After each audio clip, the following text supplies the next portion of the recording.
बताया गया है, सूर्य का उदाहरण दिया गया है कि सूर्य की जो किरणें हैं उसके द्वारा सूर्य पूरे ब्रह्मांड में व्याप्त है। अर्थात सूर्य की किरणें जो हैं सूर्य का निराकार स्वरूप है। क्या है? उस निराकार स्वरूप के अंदर सूर्य जो है वो चारों तरफ विद्यमान है। दूसरा, डिटेल करूंगा थोड़ा थोड़ा आगे चल के, परमात्मा। अब यदि आप समझने के लिए है, छोटे छोटे कांच के ऐसे टुकड़े अगर आप बिखेर दें, जब सूरज निकला हुआ है तो 20-25 बिखेर देंगे तो सब में सूर्य की परछाई नजर आएगी। क्या नजर आएगी? जो सूर्य नजर आ रहा है उसकी परछाई नजर आएगी। अर्थात अब आपने उसका स्वरूप देखना शुरू कर दिया हर जगह। वही सूर्य है प्रकाश में, फिर परमात्मा स्वरूप में हर जगह, और स्वयं सूर्य को भगवान बताया गया कि मतलब समझने के लिए कि वो एक जगह पर स्थित होता है। अब इसको एक और उदाहरण से समझाता हूं। एक गांव के अंदर एक गांव में लोग थे जिन्होंने कभी भी ट्रेन नहीं देखी थी, जिसको आप हिंदी में रेल पथगामिनी कहते हो, है ना जी, लोहा पथगामिनी। तो ट्रेन को कभी देखा नहीं था, तो उनसे 50 किलोमीटर दूर पहली बार रेलवे स्टेशन बन गया था, रेलवे लाइन लग चुकी थी, तो ट्रेन आने वाली थी। तो गांव वाले जा नहीं सकते थे सारे, तो उन्होंने 3 लोगों को नियुक्त किया कि आप जाइए और ट्रेन देखकर वापस आके बताइए। अब ट्रेन का जो आने का समय था वो संध्या का था। क्या था प्रभु जी? जब सूर्य अस्त भी हो गया था परंतु रोशनी भी थी। तो बस थोड़ा सा ही गया था, तो ये तीनों वहां स्टेशन पे पहुंच गए। और जो ट्रेन आनी थी वो, जो रेलवे लाइन तो ऐसे बिछी हुई थी क्योंकि उधर से निकलना था उसको, तो ऐसी बन पाई। तो ये तीनों में से एक ने क्या देखा? दूर से क्या देखा प्रभु जी?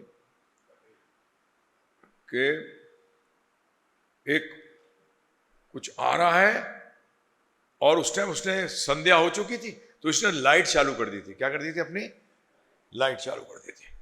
इसने कहा अगर मैं जाके पहले बता दूंगा तो मेरे को इनाम सबसे पहले मिलेगा। तो उसने जैसी लाइट देखी वो भाग गया, गांव चला गया, और गांव में जाके बोलता है कि ट्रेन कुछ नहीं मरे, एक लाइट है। क्या है?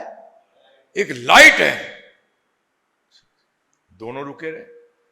दूसरे ने क्या देखा? दूर से देखा तो ये ऐसी लहराती हुई नजर आई कुछ, और पता लग गया ट्रेन क्या है। ये भी भाग गया वापिस, और जाकर बोलता है ट्रेन लाइट ही नहीं, उसके पीछे आकार भी है। तीसरा रुका रहा। ट्रेन स्टेशन पे आई, उसने लाइट भी देखी, उसने ट्रेन भी देखा, उसने डिब्बे भी देखे, और डिब्बे में बैठे हुए लोग भी देखे। वापिस आकर उसने ये सारा कुछ बताया। इसमें देखिए तीनों गलत नहीं है, परंतु अनुभूति अलग अलग है। पहली की अनुभूति सबसे कम, दूसरे की अनुभूति उससे अधिक, और तीसरे की अनुभूति पूर्ण। इसी तरीके से ये जो तत्व को समझते हैं, तो ये निराकार ब्रह्म, परमात्मा हर जगह, और भगवान जो एक जगह पर स्थित हैं, वैकुंठ में बैठे हैं, ये इनको बोले 3 अनुभूतियां उसी तत्व की। अब वो लाइट जो है, और लाइट और ट्रेन में कोई भेद है भी और नहीं भी नहीं है ना प्रभु जी? उसके जो पीछे डिब्बे हैं जो पूर्ण नजर नहीं आ रहे, परंतु एक आकार है, वो भी गलत नहीं है। वो आकार भी तो ट्रेन का, पूरी ट्रेन का एक हिस्सा है, परंतु उसका मतलब कभी भी ट्रेन सिर्फ लाइट नहीं थी, कभी भी ट्रेन सिर्फ डिब्बे नहीं थे। ट्रेन में तो सब कुछ था, परंतु आपके लिए, आपकी अनुभूति के लिए वो पूर्ण नहीं दिख रही थी। इसी तरीके से ब्रह्म में भी, भगवान में परमात्मा भी है और ब्रह्म भी है। वो तो आपकी अनुभूति जो है वो कम, उससे अधिक और उससे अधिक है। ये सारा खेल अनुभूति का है। जब भी गीता में क्या कहते हैं भगवान, श्लोक बताता हूं, 14वें अध्याय का 27वां श्लोक, ब्रह्मणो ही प्रतिष्ठाहम, ब्रह्म की प्रतिष्ठा मुझसे है। ब्रह्मणो ही प्रतिष्ठा हम, अहम उसका मतलब मेरे से।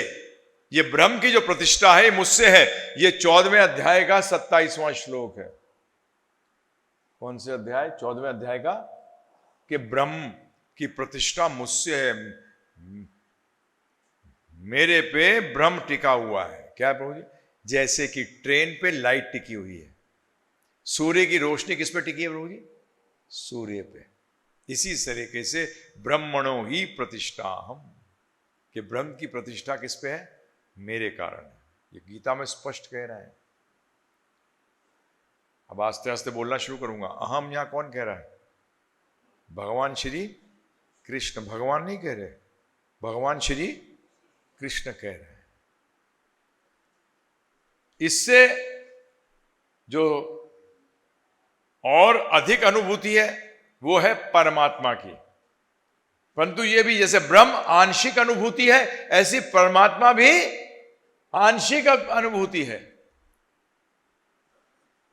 अब ये भगवद गीता में क्या बताया गया, ध्यानपूर्वक सुनिए।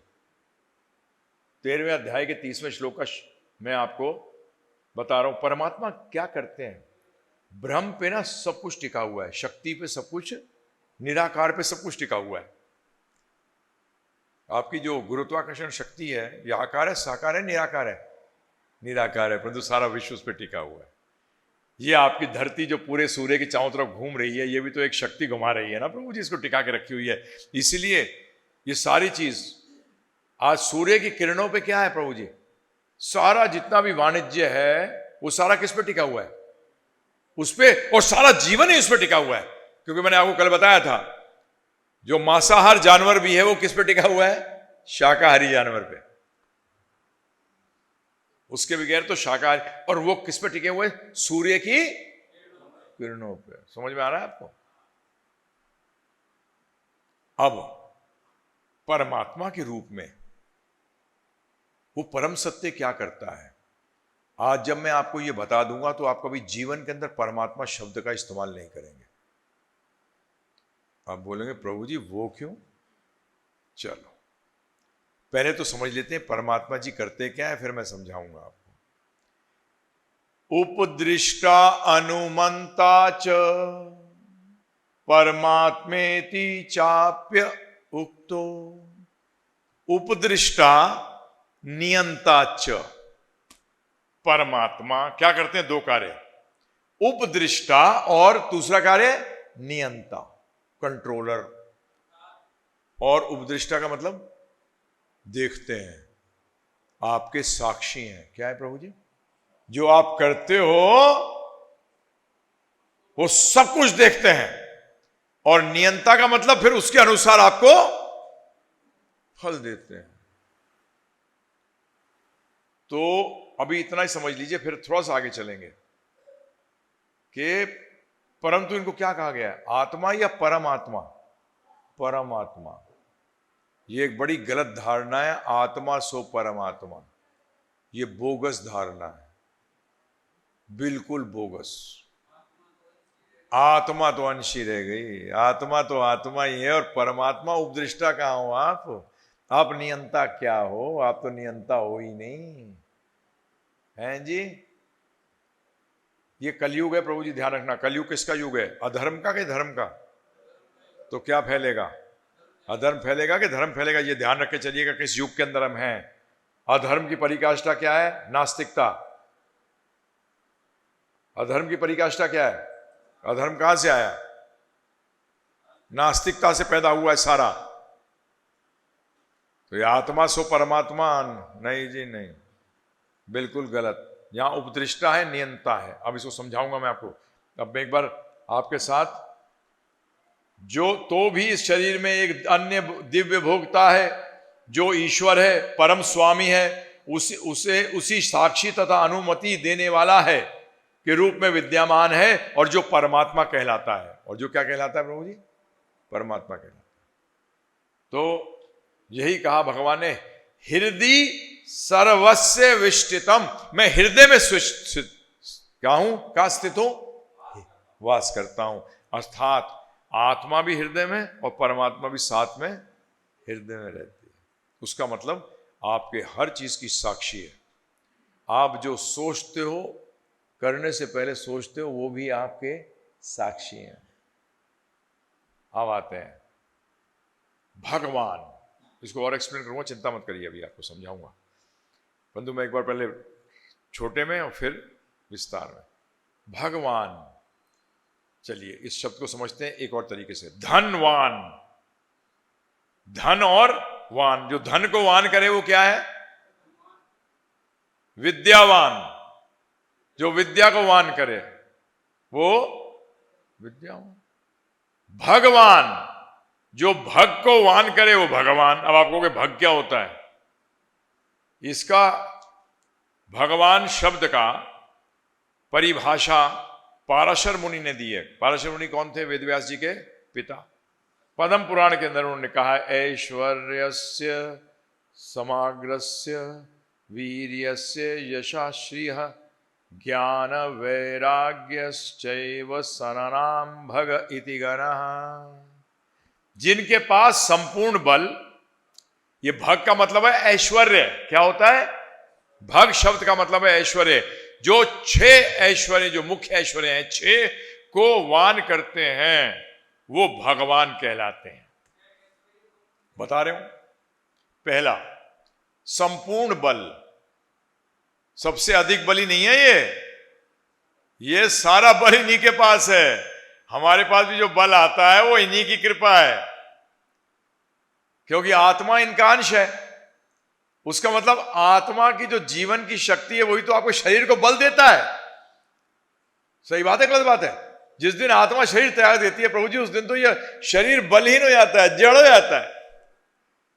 तो भगवान का पहला ऐश्वर्य, और ऐश्वर्य को और समझा दूं तो एक सेकंड के अंदर, ऐश्वर्य वो गुण है जो कि आपको आकर्षित करते हैं। क्या करते हैं प्रभु जी? किसी में बल ज्यादा होता है, आकर्षित करता है कि नहीं करता है? ये संपूर्ण बल के स्वामी। दूसरा, संपूर्ण यश। संपूर्ण यश। अब इसमें देखिए, ध्यान रखिएगा, जिन्होंने इनसे विरोध किया वो भी यशवी हो गए, और जिन्होंने इनका साथ दिया वो भी यशवी हो गए। ये यश कहलाता है। ये संपूर्ण यश के स्वामी हैं। हमारे यश तो आते हैं और जाते हैं। जैसे कि किसी ने पूछा था कि गांधी जी कौन है, उन्होंने कहा इंदिरा गांधी के पिता, मतलब माता गांधी को भी भूल गए। ये आस्ते आस्ते भूल जाएंगे, चिंता ना करो, काल इन सबको भुला देगा। परंतु राम जी का नाम, कृष्ण भगवान का नाम, प्रहलाद महाराज, ध्रुव महाराज, इनका नाम सतयुग से चला आ रहा है और अभी भी चलता रहेगा। संपूर्ण यशवी, इनसे जुड़ते यश आ जाता है प्रभु जी। तीसरा, संपूर्ण श्री के स्वामी, अर्थात धन के स्वामी। श्री में सब कुछ आ जाता है, धन आ गया, जमीन, सब कुछ के स्वामी वही हैं, संपूर्ण श्री। नेक्स्ट, संपूर्ण ज्ञान। संपूर्ण ज्ञान, इनको जब भी क्या कहा गया? इनका एक नाम क्या है? परम सत्य का, सर्वज्ञ। सर्वज्ञ तो सब कुछ जानने वाले। संपूर्ण ज्ञान, संपूर्ण सौंदर्य। हां जी, संपूर्ण सौंदर्य और संपूर्ण वैराग्य। संपूर्ण सौंदर्य तो बोलते हैं प्रभु जी, जो इनको एक बार जो इनके दर्शन कर लेता है ना प्रभु जी, उसकी चीज का फिर वो रहता ही नहीं। वो मतलब दूसरी चीज उसको भाती नहीं है, उसको भाती नहीं है, मतलब। और संपूर्ण वैराग्य। वैराग्य कैसे दिखाते हैं पता है आपको? बड़ा सिंपल।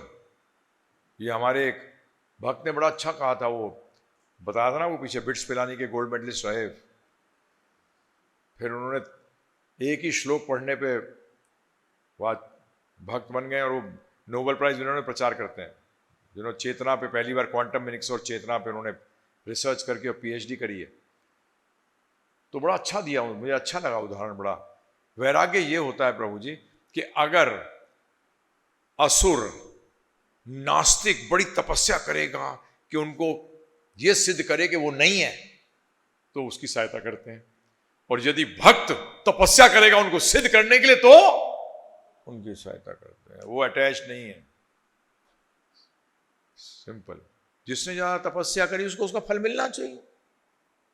रावण ने तपस्या करी, रावण को फल मिला। समझ में आ रहा है प्रभु जी? ये उनके वैराग को शो करता है। क्या करता है प्रभु जी?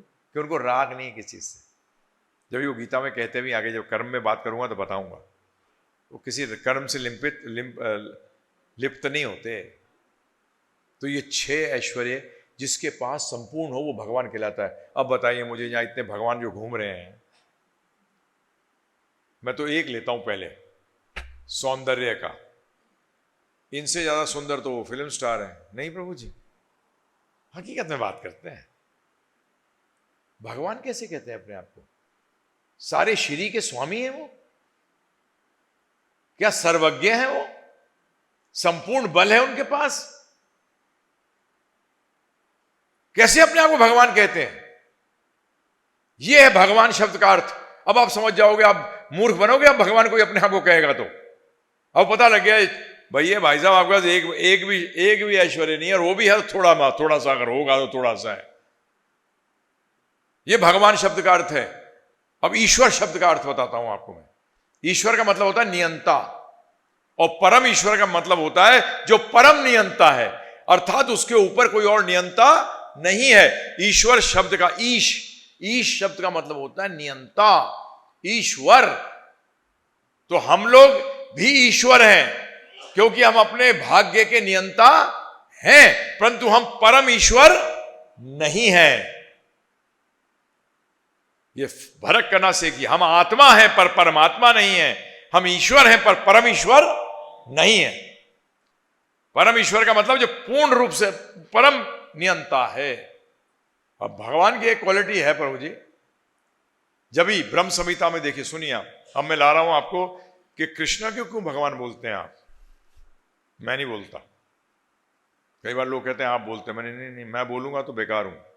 शास्त्र क्या बोलते हैं? तो पहले लेते हैं ब्रह्मा जी क्या बोलते हैं।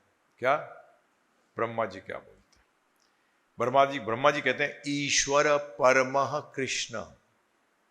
ईश्वर कृष्ण नहीं, ईश्वर परमः। परम ईश्वर कौन है? कृष्ण। कैसा? सच्चिद आनंद विग्रह है उनका। कैसा विग्रह है? सतचित और आनंद का। अनादिर आदिर गोविंदा। गोविंदा की ना शुरुआत है ना कोई अंत है, ना शुरुआत है ना कोई अनादिर आदिर गोविंदा। सर्व कारणा कारणम, सारे कारणों के कारण। ये ब्रह्म संहिता के अंदर कहा गया है। अब लोग कहते हैं निराकार से साकार आया। चलिए देखते हैं भगवान ऐसे लोगों को क्या कहते हैं। गीता में पढ़ते हैं ना प्रभु जी, सुनिए। अव्यक्तम व्यक्तिमनम, अव्यक्तम व्यक्तिम आपनम। जो ये मानते हैं अव्यक्त से व्यक्त आया, वो क्या है?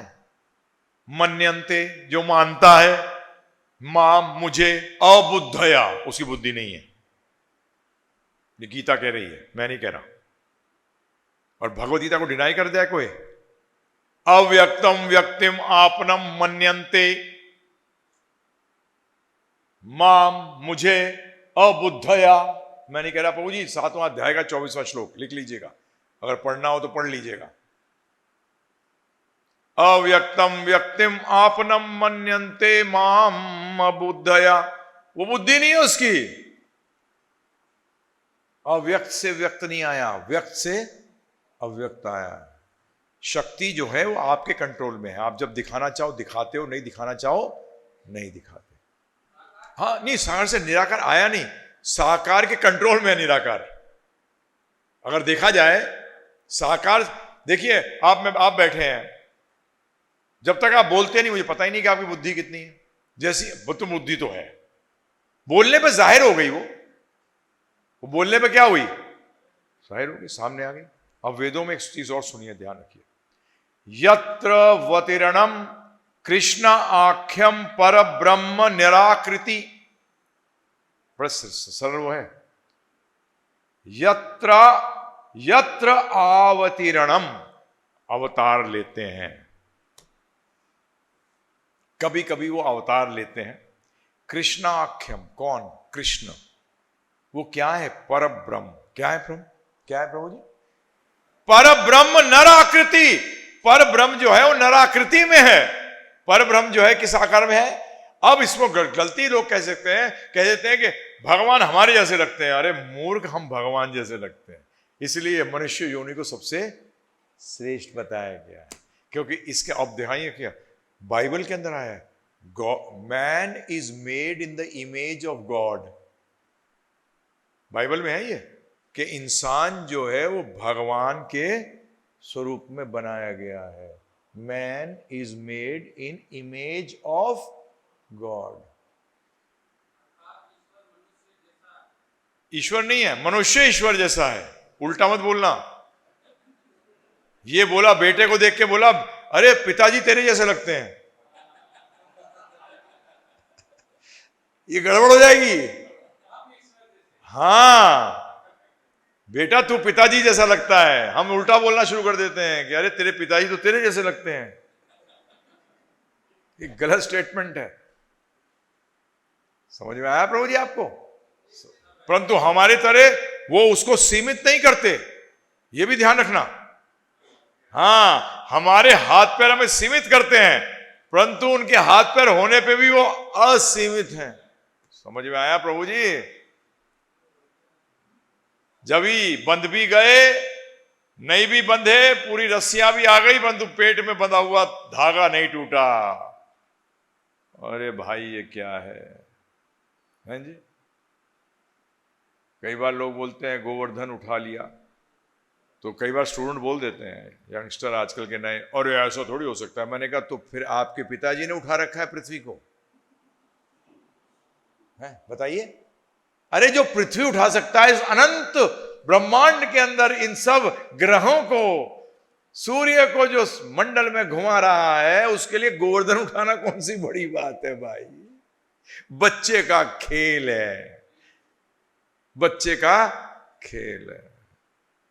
जैसे कल ही मैं बता रहा था, आला उदल करके दो पहलवान हुए थे। तो एक बार सो रहे थे तो गांव कुछ लोग, उसके दुश्मन जो थे दूसरे गांव से आए और उनको लकड़ियों से मारने लगे, डंडों से। तो आला उदल से कहता, आज बड़े मच्छर आ गए। क्या आ गए? तो उदल कहता, मुझे भी लग रहा है बहुत मच्छर आ गए। बोले उठ के हटाना, बोलते सोते रहो, काटने दो। और लोग उनको लठैत थे, लठ से मार रहे थे, परंतु उनको क्या लग रहा था प्रभु जी? मच्छर काट रहे हैं जैसे। इसी तरीके से भगवान को, गोवर्धन जी को उठाने में क्या प्रॉब्लम है? कभी सोचो, अरे किसी शक्ति ने तो रोक चला रखा है प्रभु जी, और शक्ति को इंपॉर्टेंस दे देते हो, शक्तिमान को गायब कर देते हो। ऐसे कैसे चलेगा? तो यत्र अवतीर्णम कृष्णाख्यम परब्रह्म नराकृति। क्या? नराकृति। ये मैं नहीं बना रहा प्रभु जी, वेदों का कथन है ये प्रभु जी। इसमें लिखा नहीं है अभी, फिर कहीं बताना, पूछ लीजिएगा। ये इसमें चले जाइएगा 11वें अध्याय के 54 या 55वें श्लोक के जो भावार्थ है उसमें दिया गया है। ये भावार्थ में 54 या 55वें श्लोक के अंदर 11वें अध्याय के बाद में देखिएगा, अध्याय वो भावार्थ बहुत बड़े हैं। भावार्थ वो जो है बहुत बड़े हैं। अब देखिए ईशोपनिषद के अंदर क्या प्रार्थना कर रहा है भक्त। हे भगवान, हे समस्त जीवों के पालक, आपका असली मुखमंडल तो आपके चमचमाते तेज से ढका हुआ है। क्या प्रभु जी? आपके चमचमाते तेज से ढका हुआ है। कृपा करके इस आवरण को हटा लीजिए और अपने शुद्ध भक्त को अपने दर्शन दीजिए। प्रभु जी बोलते हैं लाखों सूर्य जैसा तेज है। अरे एक सूर्य को नहीं संभाल पाते हम। इसी को ब्रह्म ज्योति कहते हैं। क्या कहते हैं प्रभु जी? ब्रह्म ज्योति। भगवान के अंग कांति के जो अंग कांति जो निकल रही है, इसको टेक्निकल नाम क्या है प्रभु जी? ब्रह्म ज्योति। लोग इसी को देख के हो जाते हैं, अरे बस यही भगवान है।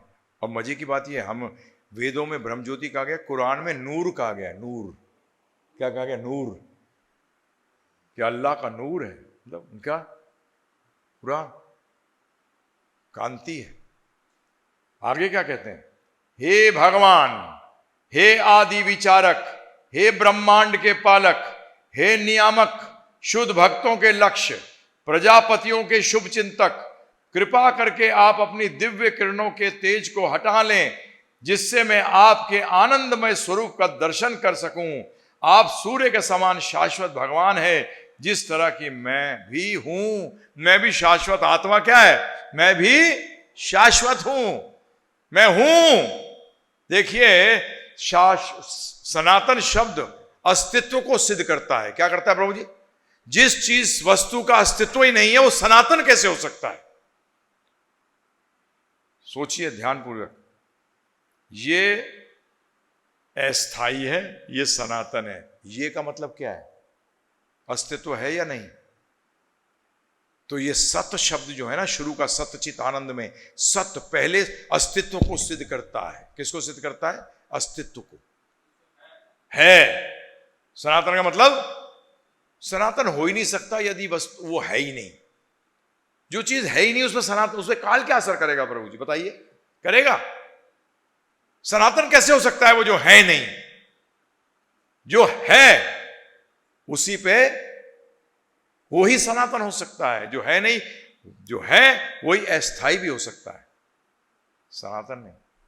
तो इसलिए ये सनातन शब्द जो पहला है, ये यही सिद्ध करता है कि हम हैं। तो इसीलिए यहां ईशोपनिषद के श्लोक हैं प्रभु जी, ये मंत्र कहते हैं इनको, क्योंकि उपनिषद है ना, तो उपनिषद के श्लोकों को क्या कहते हैं? मंत्र। तो इसमें साफ लिखा है, आनंदमय स्वरूप का दर्शन कर सकूं, आप सूर्य के समान शाश्वत भगवान हैं, जिस तरह की मैं भी हूं। तो ये बड़ा। अब मैं आपको कुछ वेदों से, ऋग्वेद 1:22-20, ब्रह्मण्यो देवकी पुत्र। ब्रह्म कौन है? देवकी पुत्र। ओम तद विष्णु परमं पदम सदा पश्यति सूर्य। ये सब यज्ञ के पहले ये कहा जाता है प्रभु जी। ओम तद विष्णु परमम। विष्णु क्या है? परमम। पदम, उनके पद जो है वो क्या है प्रभु जी? परम है। सदा पश्यन्ति सूर्य। ये श्लोक हर टाइम बोला जाता है प्रभु जी, हर उसमें। तो उद्गम जो है, अब भगवान कह रहे हैं, अब गीता, मैं गीता से बना रहा हूं अब एक के बाद एक। भगवद गीता 10वें अध्याय का 8वां श्लोक, आपकी जानकारी के लिए बता दूं। भगवद गीता का 10वां का 8वां, 9वां, 10वां, 11वां, इनको कहते हैं चतुर्श्लोकी गीता। क्या कहते हैं? चतुर्श्लोकी गीता। 10वें अध्याय का 8वां, 9वां, 10वां, 11वां, ये 4 के अंदर पूरी भगवद गीता आ जाती है। क्या आती है प्रभु जी? परंतु ये अपने आप में 3-4 दिन का सेमिनार है, क्योंकि पूरी भगवद गीता को समझाओ तो फिर ये चीजें आ जाती हैं। उसमें भगवान कहते हैं, अहम सर्वस्य प्रभो मता सर्वम प्रवर्तते इति मत्वा भजन्ते माम बुद्ध भाव समन्विता। क्या कह रहे हैं? मैं समस्त आध्यात्मिक तथा भौतिक जगतों का कारण हूं। प्रत्येक वस्तु मुझसे ही आती है। जो बुद्धिमान ये भली भांति जानते हैं, वे मेरी प्रेम भक्ति में लगते हैं तथा हृदय से पूरी तरह मेरी पूजा में तत्पर रहते हैं। भगवान कह रहे हैं क्या? कि मैं ही समस्त चीजों का उद्गम हूं। आगे क्या कहते हैं? ध्यानपूर्वक सुनिए। फिर वो कहते हैं, मैं ही लक्ष्य, पालन करता, स्वामी, साक्षी, धाम, शरण स्थली तथा अत्यंत प्रिय मित्र हूं। मैं सृष्टि तथा प्रलय सबका आधार हूं, आश्रय तथा विनाशी बीज हूं। बीज जाता, बीज का विनाश हो जाता है, पेड़ आ जाता है प्रभु जी। परंतु यहां क्या कह रहे हैं? मैं अविनाशी बीज हूं। मैं चेंज नहीं होता बीज की तरह, मैं बीज की तरह बदलता नहीं हूं। ये कौन कह रहे हैं? मैं, अहम। भगवान कह रहे हैं मैं हूं। आगे क्या कहते हैं? भगवान श्री कृष्ण कह रहे हैं, फिर क्या कहते हैं? 5वें अध्याय के 29वें श्लोक के अंदर, भोक्तारम यज्ञ तपसाम सर्वलोक महेश्वरम। भोक्तारम, मैं भोगने वाला हूं। किसको? यज्ञ और तपस्या के समस्त फलों को भोगने वाला कौन हूं? भोक्तारम यज्ञ तपसाम। क्यों? सर्व लोक महेश्वरम, मैं सारे लोगों का स्वामी हूं। महेश्वरम, महाईश्वर, महेश्वरम के दो शब्दों से, महा ईश्वरम, क्योंकि मैं सारे का स्वामी हूं। तो और फिर क्या कहते हैं? मैं सबसे प्रिय और हित करने वाला मित्र हूं। सुहृदम सर्वभूतानाम, सारे जीवों का हित करने वाला, जो कि प्रेरित हर टाइम उदित रहता है हित करने के लिए, पूछता नहीं है आपसे कि भाई कैसे हो, नहीं नहीं, उन्हें पैसे पता है, हित करने के चक्कर में रहते हैं। और वो हित क्या है, और फिर उससे अगर ये जान जाओ तो क्या कहते हैं? ज्ञात्व माम शांतिम रक्षति। जो ये बात को जान जाता है उसको मैं क्या दे देता हूं? शांति दे देता हूं, आनंद मिल जाएगा उसको।